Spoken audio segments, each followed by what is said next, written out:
salut les amis, bienvenue à vous dans le débrief, en bref, le débrief en DD. Si vous n'êtes pas abonné, abonnez-vous, commentez, likez. On va parler du match Liverpool-Brighton. Donc voilà, tout simplement déjà la première mi-temps et en deuxième partie, la deuxième mi-temps et conclusion du match. Donc honnêtement, qu'est-ce que je peux vous dire, c'est que une première mi-temps, franchement, du côté de Liverpool, il n'y a rien eu. On avait l'impression de retrouver le Liverpool. Liverpool, j'ai l'impression que cette année, il n'y arrive pas contre des équipes, une défense à 5, il n'y arrive pas à Liverpool. Liverpool a vraiment du mal. Donc il n'y a pas eu d'occasion, vraiment, il n'y a pas eu aucune frappe cadrée, à part l'occasion de Salah dans les premières minutes. Après, Brighton, on va dire, a vraiment pris confiance. Parce que comme Liverpool, ça jouait lentement, surtout le milieu de terrain, je dirais que ce soit Wijnaldum et Alcantara, c'était lent. Et sur le côté, que ce soit les deux latéraux, que ce soit Robertson et Arnold, il n'y avait pas de centre, il n'y avait rien. Offensivement, il n'y avait rien, nada. Donc Brighton, la stratégie était simple. De toute façon, ils jouent pas en possession de balle. Donc plus le temps avançait, plus ils prenaient confiance. Et du coup, en termes d'occasion, tout simplement, je dirais que Brighton a eu plus d'occasions que Liverpool. En première mi-temps, je me disais, ce qui fait, c'est qu'il y a eu à peu près la même mi-temps que le dernier match de Liverpool. Donc, c'était ça le point positif que je dirais. Peut-être que la deuxième mi-temps allait se réveiller. Donc voilà, maintenant place à la deuxième mi-temps. Donc la deuxième mi-temps, les amis, on va dire que Liverpool a commencé par essayer d'augmenter une agressivité offensive, notamment les latéraux qui montent, mais pas grand-chose non plus, à part une occasion de Salah. Mais sinon, un rythme assez, c'est pas le Liverpool qu'on a connu. Après, voilà, Brighton continue encore dans le même schéma de jeu qu'en première mi-temps.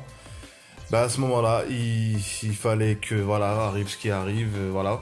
Je comprends pas, Arnold sur son dos, il ne couvre pas le joueur tu laisses pas un adversaire sur ton dos, et c'est pas la première fois qu'il fait ça, Arnold. Et du coup, le but, je sais pas, il l'a attribué à qui? Entre deux joueurs de Brighton, mais apparemment il l'a attribué à Alzat. Donc un but casquette, mais ça reste un but quand même. Et Liverpool qui est mené 1-0. Sincèrement, je m'attendais pas à ça, mais vu comment Liverpool joue, Brighton mérite quand même de marquer. Après de cela, il y a eu les changements de Klopp. Et moi, je comprends pas.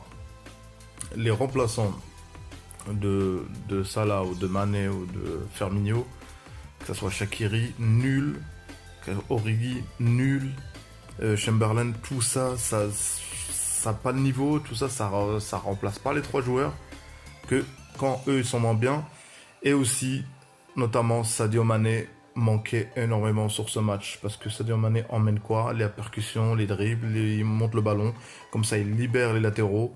Et ce soir en tout cas, Sadio Mané a énormément manqué à Liverpool. Franchement, son absence, on va dire, Liverpool, cette année, ne sont pas épargnés par les joueurs. Beaucoup d'absents. Donc voilà, à ce moment-là, c'est mérité pour Brighton. Et c'est perdre comme ça, en mauvais moment, avant d'affronter Manchester City. On va dire, cette année, Liverpool a du mal contre les petites équipes. Et c'est quand même dur, cette année, le championnat, j'y ne crois pas. Je me disais peut-être qu'il y avait un doute parce que là, ils avaient enchaîné 2 victoires, que ce soit contre Tottenham ou West Ham, et là, je me suis dit peut-être la 3e. Mais sincèrement, c'est mérité pour Brighton. Ils sont venus pour maximiser leurs chances, nul voire victoire. Ils ont eu la victoire et c'est mérité pour eux. Donc voilà les amis, merci d'avoir écouté les débriefs. Prenez soin de vous, abonnez-vous si vous n'êtes pas abonné, likez, commentez. Merci du soutien. Allez, à une prochaine vidéo.